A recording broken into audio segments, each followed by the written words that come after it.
Hello friends welcome to our channel mister and missus Purohit आपण मानके बहुत बहुत स्वागत करछु हमर चैनल रे।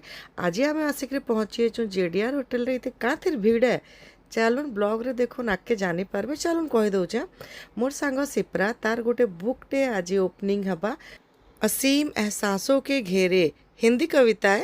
चलून देखमा केनता काना होचे पुस्तक उन्मोचन अवसर एथि निमंते आम गणरे आमर मुख्य अतिथि सम्मानित अतिथि तथा समस्त वरेण्य आमर बुद्धिजीवीगण उपस्थित अच्छा जी जो जीविकार था ना कहीं साहित्य प्रति आपण मान अनुराग प्रकृति साहित्य को बंचाई रखी तेणु वर्तमान मैं अनुरोध करूँ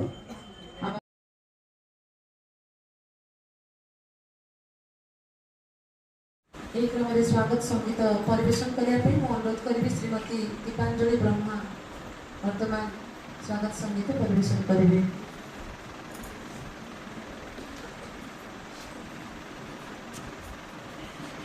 श्रीमती तनया मिश्र चेयरपर्सन सुंदरगढ़ म्यूनिसिपालिटी महाशय प्रकृत में अनेक कार्यक्रम आपणकर खोला हृदय आपणकर उपस्थिति आम सदा अनुभव करूँ तेणु साहित्य प्रति आपणकर अनुराग ये रही है आपणकर आशीष आम निश्चित भाव कामना करूँ। अनेक स्वागत जनाऊँ आमर assistant professor government autonomous college Sundargarh Odia अध्यापक श्रीजुक्त नूतन कुमारी प्रकृत स्वागतम स्वागतम स्वागतम स्वागतम स्वागतम स्वागतम स्वागतम कोमल फूल की खुशबू बनकर आप यहाँ आए सबके मन को गीत बनाकर आप यहाँ आए कोमल फूल की खुशबू बनकर आप यहाँ आए सबके मन में गीत बनाकर आप यहाँ आए दिल से आपका स्वागत है दिल से आपका अधारे रही आमर साहित्य चर्चा पुणी से सुर धरबी मु प्राणीर स्थान माटी रे हृदय स्थान माधन करे वाल्मीकि को रामायण स्रष्टा नारायण अवधूत को रुद्र सुधानिधि तुलसीदासन को रामचरित मानसर स्रष्टा तो पुणी सुरदासन को सुर सागर निरानंद को जोही की कलीर स्रष्टा स्थान देला प्रश्नटी मानवीय भावर स्थान क्योंकि आज चिंताशील स्रष्टा कालीर आज चिंताशील व्यक्ति स्रष्टा कालीर क्योंकि छाड़ी जाए ताको उत्तर निश्चित भाव में बोध हुए साहित्य उत्तर निश्चित भाव में बोध हुए साहित्य आज आम उपस्थित अच्छे समस्ते एक गौरवमय मुहूर्त जो कि कवि मोनालिसा असीम प्रथम पुस्तक लोकार्पण एवं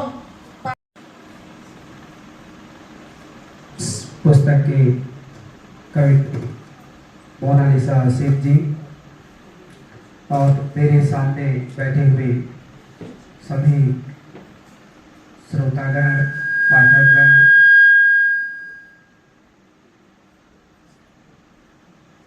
उत्कल भूमि सुंदरगढ़ मैं करूँ सबको अभिनंदन प्रणाम। उत्कल भूमि सुंदरगढ़ मैं करूँ। आपको लगेगा कि ये कविता नहीं लिख रही है, आप स्वयं उस कविता को लिख रहे हैं ऐसा आपको एहसास होगा। जहां कवित्री स्वयं से प्रश्न करती हैं, अकेलापन जहां नकारात्मकता नहीं बल्कि आत्मबोध का अवसर बनता है। यह मनोवैज्ञानिक गहराई इस संघर्ष को साधारण भावुकता से ऊपर उठाती हुई एक स्थान पर कवित्री ने कहा है, स्वयं आपसे प्रश्न करती हैं, मैं खुद से मिलना चाहती थी। कवित्री कहती हैं, मैं स्वयं से मिलना चाहती थी पर हर बार तुम्हारी याद बीच में आ गई, पर हर बार तुम्हारी याद बीच में आ गई। भाषा और भाषा उड़िया क्षेत्र में रह करके हिंदी में इतनी बेहतरीन भाषा लिखना और उनको पिरोना अपने आप में उनकी सबसे बड़ी ताकत रही है। सरल बोलचाल के निकट हिंदी जो भाषा है, सहज बिंबों का इन्होंने प्रयोग किया है। अलंकारों की इन्होंने कोई हो गई थी। और उसके साथ मेरी एक नमस्कार। यहाँ पे फ्रेंड है दीपांजलि ब्रह्मा, जिसने बहुत ही सुंदर वेलकम सॉन्ग गाया। जब ये कार्यक्रम करना था तो मुझे डर लग रहा था कि कैसे हो पाएगा, मैं अकेले कर पाऊंगी या नहीं। तो मेरी दो और यहाँ पे सहेलियाँ हैं, उन्होंने कहा कि कोई बात नहीं, हम लोग संभाल लेंगे। सुस्मिता होता और सिमरन, उन्होंने मुझे पूरा साथ दिया। कल रात को 11 बजे तक बैठकर उन्होंने पूरा प्रोग्राम बनाया। साथ ही मैं बहुत स्वागत करना चाहूँगी मेरे कवि मित्र श्री सुंदरलाल डलसेना जी का, जो कि मेरे एक बार कहने पर 200 किलोमीटर की यात्रा करके छत्तीसगढ़ से यहाँ मेरी पुस्तक की समीक्षा करने के लिए आए। सबने मुझे इतना समय दिया, वही सोचकर मुझे बहुत अच्छा लग रहा है। ज़्यादा मैं कुछ नहीं कहूँगी। 2 लोगों की समीक्षा पढ़ने के बाद आप लोग जब किताब पढ़ेंगे और आपकी जो भी किताब को लेकर आपकी जो भी धारणा रहेगी वो उस तक पहुँचाएंगे तो मुझे बहुत अच्छा लगेगा। किताब के बारे में ज़्यादा नहीं कहूँगी। हाँ, असीम एहसासों के घेरे। आप लोगों के मन में एक सवाल होगा कि इस किताब का नाम असीम एहसासों के घेरे क्यों है। इस कक्ष में उपस्थित प्राय सभी लोग जानते हैं कि असीम मेरे जीवन साथी, मेरे पति का नाम है। मेरे नाम में कोई साहित्य नहीं है। मेरा नाम मोनालिसा में मुझे कहीं साहित्य नहीं दिखता, पर उनके नाम में साहित्य था। असीम का अर्थ होता है अनलिमिटेड, असीमित, जिसकी कोई सीमा न हो। अपने नाम के अनुरूप उनका स्वभाव भी है। उनके स्वभाव में प्रेम है, सम्मान है, सब कुछ है। और उन्होंने मुझे बहुत सपोर्ट किया है लिखने के लिए। अगर मैं कभी भी रात में ये बोल दूँ कि मैं कुछ लिख रही हूँ तो उन्होंने कभी डिस्टर्ब नहीं किया, बोले कि ठीक है तुम लिखो, खाना बनाने की चिंता नहीं करना। तो ये किताब मैं उनको डेडिकेटेड करना चाहूँगी। वास्तव में अगर पति पत्नी एक दूसरे का साथ न दें तो एक आगे नहीं बढ़ सकता। उन्होंने हर कदम पर मेरा साथ दिया। असीम क्योंकि एहसासों के घेरे हैं। एहसासों मतलब फीलिंग्स, बहुत सारे एहसास हैं इसमें। इस किताब का नाम मैंने एहसासों के घेरे रखा। और एहसास शब्द इसलिए लिया गया क्योंकि मेरी सबसे पहली कविता जो मैंने 13 मार्च 1999 में लिखा था, उसका नाम था एहसास। उसकी 2 लाइन मुझे शायद याद है कि ये कैसा एहसास है, तुम मुझ में हो ये आभास है, जैसे मेरी सांसों में तुम्हारा ही सांस है, ये कैसा एहसास है। मैं ज़्यादातर प्रेम और विरह से कविता लिखती हूँ। मुझे जो भाव मेरे अंदर तक झकझोर जाते हैं। हालांकि इस किताब में आपको अलग अलग भाव देखने को मिलेंगे। जहाँ स्त्री प्रताड़ना है तो पुरुषों का भी होना आसान नहीं होता, मैंने लिखा है। और हर उस चीज़ को मैंने लिखने की कोशिश की।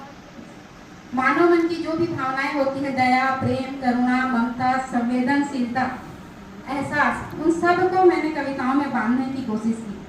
और आप लोगों से कहना चाहूँगी कि कविता में मैं पांडित्य प्रदर्शन करने पर यकीन नहीं करती। अगर मैं इसमें विद्वता दिखाऊं और आपको कविता पढ़ने के बाद समझ में ना आए तो मेरे कविता लिखने का कोई मतलब नहीं होगा। इसलिए मैंने भाषा हमेशा सरल और सहज रखा, मुक्तक छंद में लिखा और ज़्यादा अलंकारों और छंदों का उसमें प्रयोग नहीं किया है। कविता पढ़ने के बाद सहज ही वो पाठकों के हृदय तक पहुंचता है। तो इसलिए मैं सोची थी कि मैं अपने पापा पर एक कविता लिखूं। जब पापा 2013 में हमको छोड़ कर चले गए थे तो मैंने बहुत सारी रचनाएं उन पर लिखी। माँ पर तो मैं हमेशा ही लिखती थी, लेकिन कविता लिखना शुरू कैसे किया ये जानना आप लोग शायद जानना चाहते हैं। मुझे बहुत से लोगों ने सवाल पूछा कि कविताओं से कैसे जुड़ा हुआ।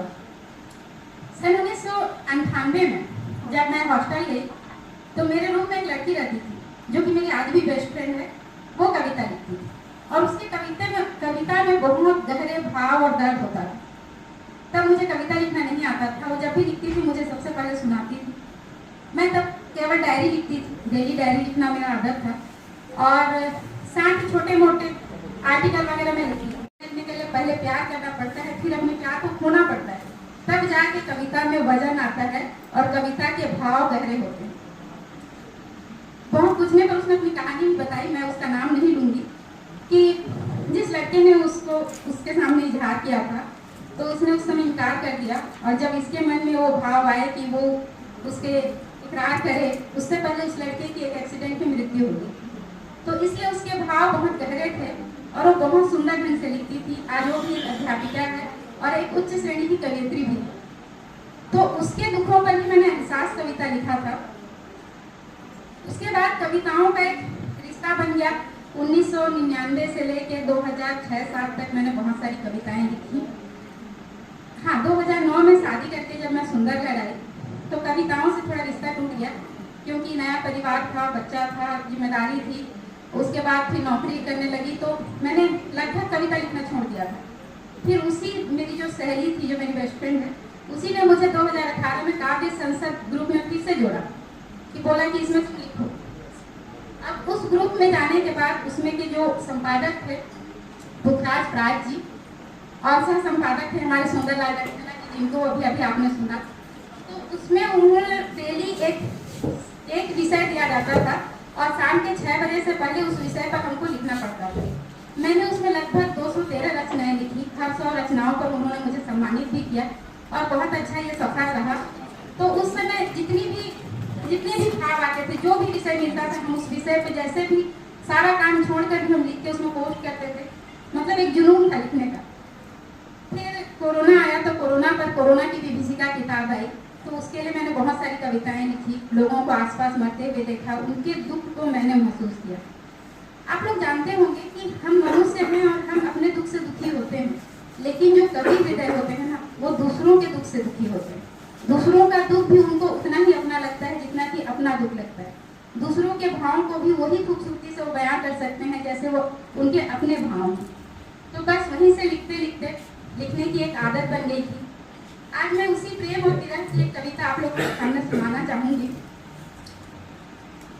अच्छा, मैं Sundargarh time pass magazine group के सभी सदस्यों को भी धन्यवाद देना चाहूंगी कि इस छत्तीसगढ़ की बेटी को उन्होंने सुंदरगढ़ के बहू के रूप में स्वीकार किया और मेरी हिंदी की कविताओं को भी वही मान सम्मान दिया जो उड़िया की कविताओं को मिलता है।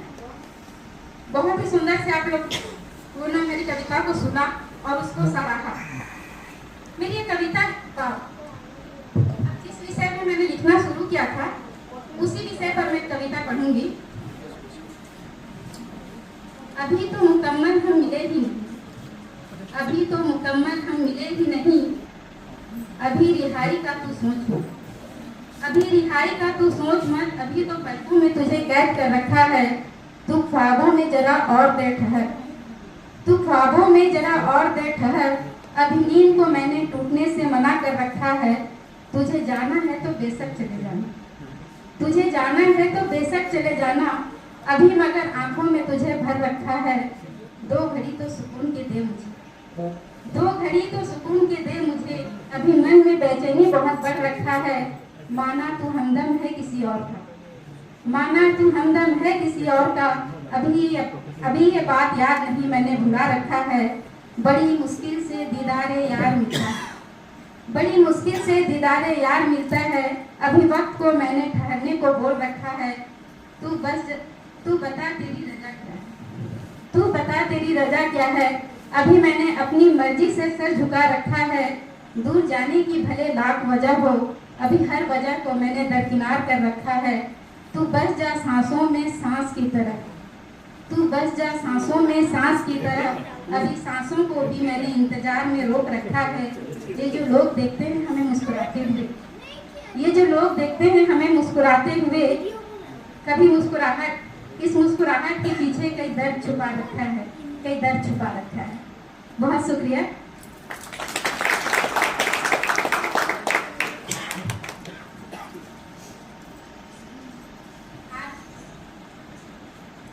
मेरे पास है कहीं खुशियों के उजाले तो कहीं गम के अंधेरे हैं, असीम एहसासों के घेरे हैं, कहीं खुशियों के उजाले तो कहीं गम के अंधेरे हैं, घिर जाती हूँ जब पेचीदे प्रश्नों के घेरे में, उलझ जाती हूँ जब जब धागे सी मन की उलझनों में, तब आँखों के अश्कों को स्याही बनाकर बिखेरती उकेरती हूँ एहसासों के कागज पे, असीम एहसासों के घेरे हैं, कहीं पतझड़ के वीराने तो कहीं बसंत महकते हैं, कहीं पतझड़ के वीराने तो कहीं बसंत महकते हैं, प्रकृति हो या मानव मन की पल पल परिवर्तित विचारों के मेले हैं, मन उद्वेलित हो जब जब कागज पे उतरते शब्द मेरे हैं, असीम एहसासों के घेरे हैं, असीम एहसासों के घेरे हैं, कहीं रिश्तों में प्यार तो कहीं अपनेपन को तरसते हैं, कभी बिछड़न का दर्द अश्कों से झलकते हैं तो कभी मिलन के सुर सजते हैं, प्रेम को रूह तक उतारने की कोशिश में होठों पे मुस्कान तो आंखों में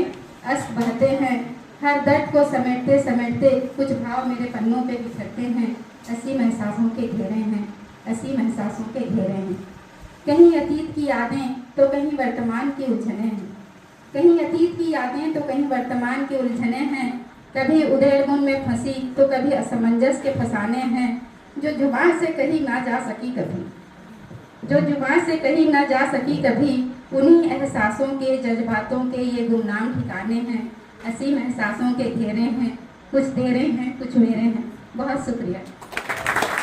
तार विश्लेषण कवि आ साहित्यिक गुण से या जिरारू सिरा काढ़े तेणु वर्तमान पुस्तक अनावरण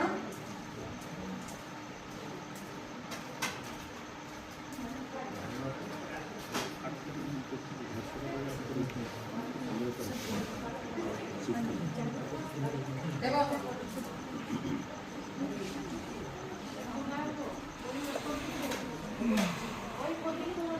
3, 2, 1 क्लैपिंग जोर करता है शुभेच्छा जणाइबा बहुत खुशी मुहूर्त ओडिया भाषा कहुए शुभ बेला शुभ लग्न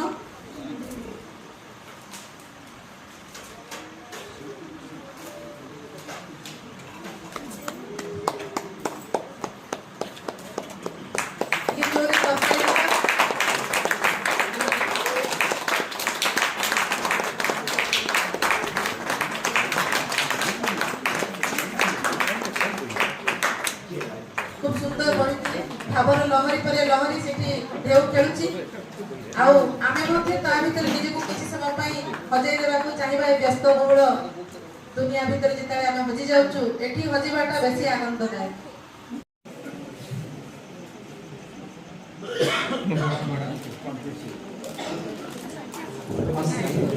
एहसासों के घेरे में मोनालिसा असीम शुभेच्छा वार्ता अवसर में कवि मोनालिसा असीम महोदय मो तरफ तथा आम सुंदरगढ़ साहित्य परिवार तरफ आंतरिक शुभेच्छा एवं अभिनंदन जनाऊँ। मैडम आम समस्त गोटे जोरदार करताली प्रदान करेंगे। एते वर्ष धरी सहकर्मी हिसाब रे मैडम आम महाविद्यालय अध्यापिका भाव में कार्य कला आम जानी नथिले जे मैडम एते सुंदर कविता लिखि पारंती।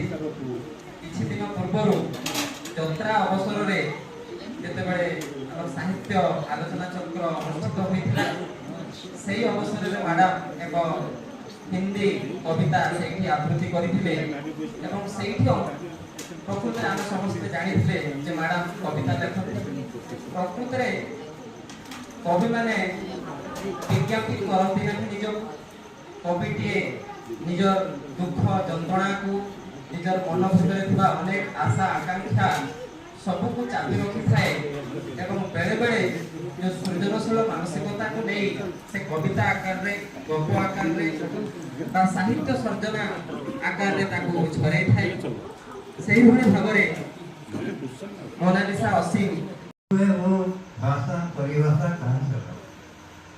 सच बात है, माँ का अर्थ कोई नहीं समझ सकता, माँ का प्यार कोई नहीं समझ सकता। माँ का अर्थ समझा दूं मैं वो भाषा परिभाषा कहाँ से लाऊं?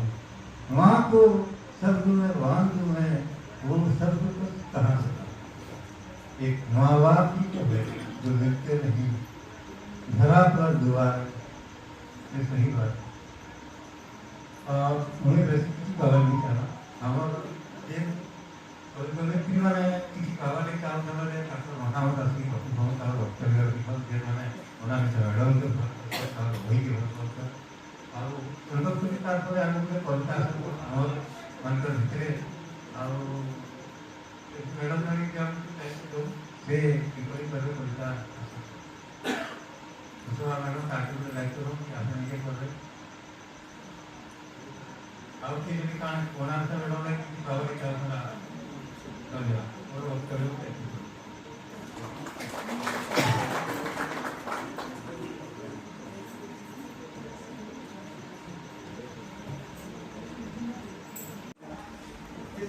माइक पाखे ब्लडी जा माइक धरो माइक के पास में रखेंगे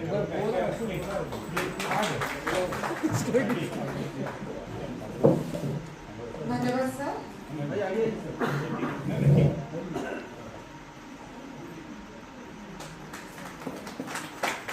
अनेक कृतज्ञता बर्तमान अनुरोध करेंगे श्रीजुक्त मनोरंजन दास डायरेक्टर न्यूटन कॉलेज। भिडियोटा बहुत लंबा ही जिवा समस्ते किछि ना किछि बहुत सुंदर से कविता विषय रे कहितले बुक रे बहुत सारा कविता अच्छे आ बहुत ही सुंदर भाव रे लिखा है असीम एहसासों के घेरे एटा ऑनलाइन रे भी अपन माने पाई जिवे तो बुक तो सेदिन सरी जाइतला समस्त को से गोटे गोटे देतला तार संगे तार बिक्री होर भी स्टार्ट हला न आ समस्त एते सुंदर भाव रे कहितले ना बहुत ही बढ़िया लागला। आपण मन के आज ब्लॉगटा केनता लागला जे जरूर बताबे जदि भल लागला लाइक कमेंट और शेयर करबाटा बिल्कुल नहीं भूलबे। तापरे सबू सरला परे ई जगह कविता समारोह भी होता बाकी कवि माने भी तांकर कविता कही लास्ट रे न खाना पीनार अरेंजमेंट थिला समस्ते बहुत सुंदर भाव में खाना पीना टेस्टी खाना खाइले तापरे लास्ट रे समस्त को थैंक्स गिविंग दिया हला आ प्रोग्रामटा सरला सबू वीडियो तो शूट करी नहीं हुए ना बट जितकी हो पारला मुई कोशिश करी मिस्टर पुरोहित की देती से शूट करिछन कहीं मुई आगड़े थी तो बहुत ही भल लगला आज प्रोग्रामटा। तो फ्रेंड्स आपण मैंने निहाती भाव बहुत सारा बेस्ट विशेष दौन से आहरी एंता बहुत कविता लिखू बहुत ही आगे जाऊ आपण मानकर भी बेस्ट विशेष ताके दौन। थैंक यू सो मच फिर भेट पड़मा नेक्स्ट ब्लॉग रे किछि नुआ जिनस सांगे हेतकी बेल तक बाय।